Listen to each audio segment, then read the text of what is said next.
Morning, everybody.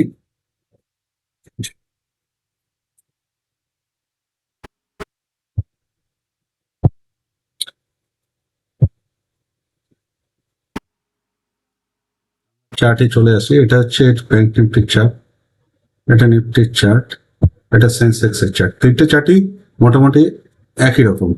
তিনটে চার্টই এই নিচের দিকে যাচ্ছে, তো ডাউনওয়ার্ড ডিরেকশন। তো আমরা কি করব, এখানে সেল করব, ঠিক আছে। কিন্তু এখানে লক্ষ্য রাখতে হবে, যেখানে যেখানে হচ্ছে সব সেলার একবার একসাথে ঢুকতে পারে, যেমন ক্লোজিং প্রাইস, যেমন একটা এক্সাম্পল দিচ্ছি, সব সেলার একসাথে ঢুকতে পারে। এই যে ক্লোজিং প্রাইস ব্রেক করে নিতে গেলে সব সেলার একসাথে ঢুকতে পারে, সেক্ষেত্রে একটা রিট্রেসমেন্টের সম্ভাবনা থাকে।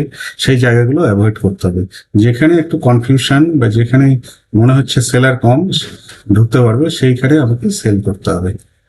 তো আজকে যেহেতু বাজার নিচের দিকে, তো আমাকে সেহেতু সেল করতে হবে। তো এখন দেখা যাক বাজার ওপেন হোক, তারপরে আমরা চার্ট দেখে ক্যান্ডেল দেখে পজিশন নেব। এখানে বাজার প্রি ওপেনিং এ Nifty flat, Sensex 65 point minus, bank Nifty অনেকটাই গ্যাপ ডাউন 304 পয়েন্ট মাইনাস। তো দেখা যাক ওপেন হোক বাজার, তারপরে পরে দেবে।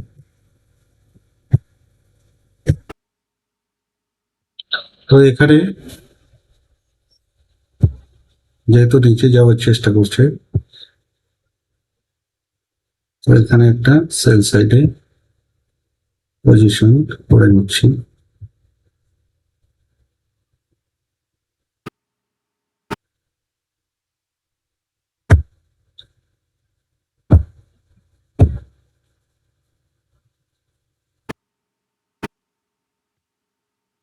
দেখা যাক কি হয়।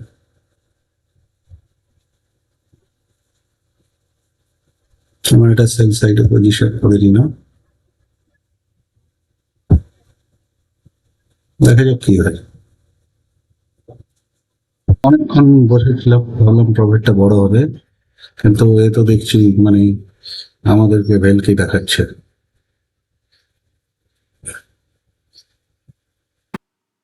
আর কি করবে, প্রফিট বড় করার চক্করে পরপর দুদিন লস হয়ে গেছে, তো এই জন্য আজকে আর রিস্কটা নেওয়া যাচ্ছে না। দেখি কি করা যায়।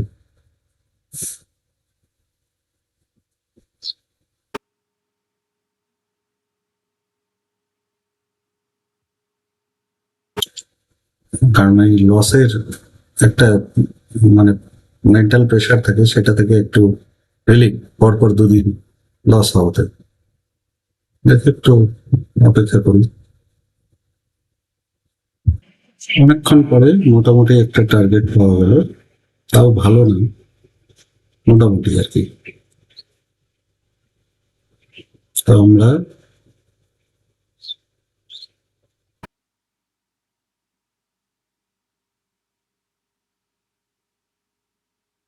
এখানে কি হয়, এখানে হচ্ছে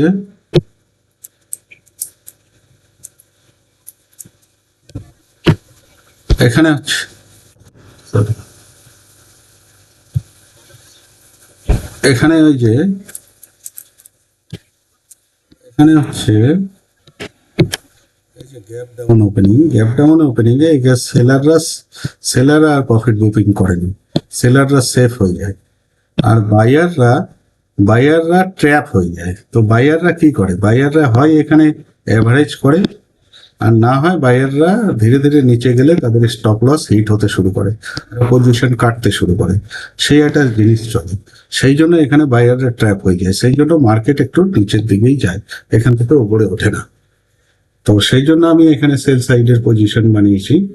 এটা ব্যাংক নিফটিতে যেহেতু গ্যাপটা বড় ছিল সেহেতু সেফ, কিন্তু নিফটিতে ক্লোজিং প্রাইসকে ব্রেক করে নিচে গেছিল, নিফটি এতটা নিচে নামবে কিনা আমি ভাবতে পারিনি।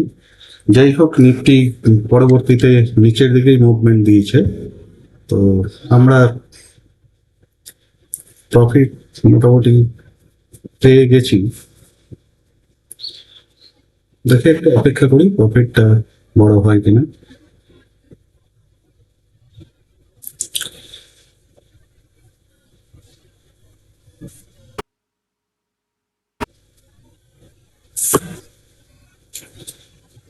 তো এখানে আমাদের প্রফিট মোটামুটি একটা ভালো প্রফিট হয়েছে।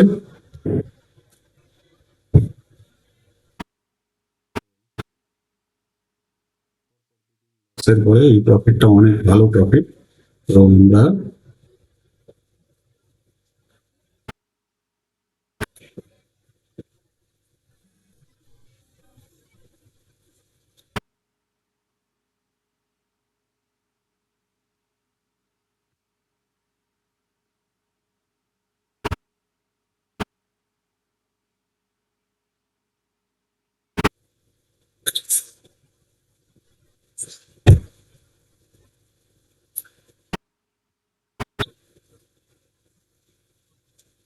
তো এখানে যা পেয়েছি আমরা সেই প্রফিটেই বেরিয়ে গেলাম। অনেক অনেকক্ষণ অপেক্ষার পরে এই প্রফিট। আর পরপর দুদিন লসের পরে একটা প্রফিট পাওয়া গেছে, ওই জন্য আর এখানে বেশি অপেক্ষা করলাম না। মার্কেট হয়তো আরেকটু নিচে টাপলেও নামতে পারে, কিন্তু এখানে যেমন এই 25,000 চলে এসছে, মনে হচ্ছে 25,000 ব্রেক করবে, কিন্তু আমরা অপেক্ষা করতে পারবো না। কেন? কারণ পরপর 2 দিন আমাদের লস হয়ে গেছিল। তো আজকের জন্য এটুকুই। ধন্যবাদ।